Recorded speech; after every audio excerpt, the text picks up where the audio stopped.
I remember actually very vividly, I came to my grandmother's house. My uncle was in the other room watching TV in his wheelchair. And my mother and my grandmother were sitting at the kitchen table and they were crying.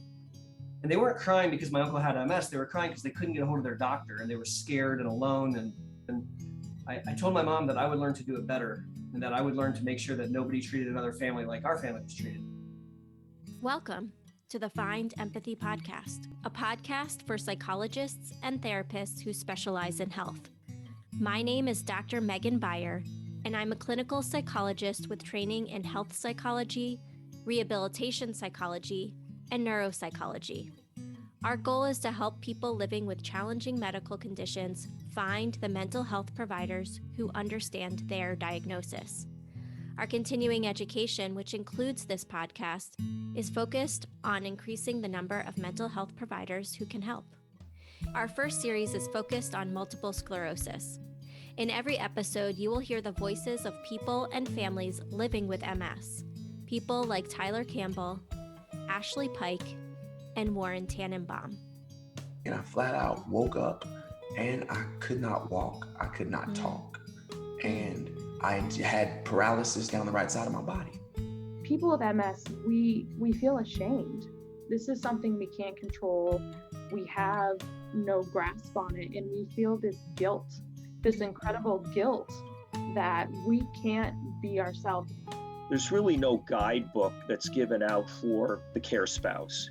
All the things that I had to learn and struggle to find on my own, they should be documented, made available almost as soon as you walk in the door.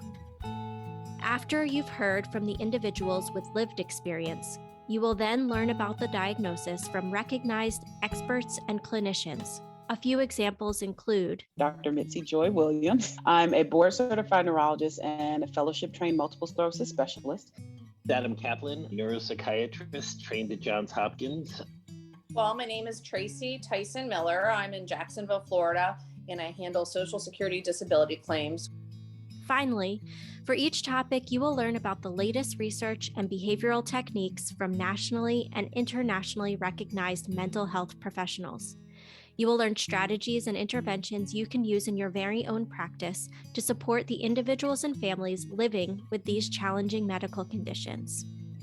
A few years ago, we developed a web-based cognitive behavioral therapy intervention that is freely accessible to healthcare providers, to community health workers, and it's at mymstoolkit.com.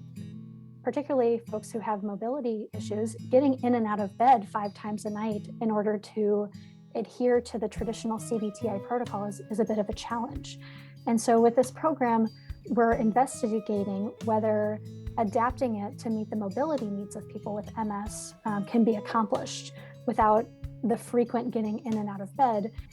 But in this qualitative study, we found that these folks who are living with MS, all of them actually in the study said, I feel suicidal between 2 and 4 p.m. in the afternoon, which is so interesting because that's when people feel, generally, all of us tend to feel very fatigued. And I think it's really important to recognize that fatigue in and of itself can really be a risk factor for suicidal thoughts.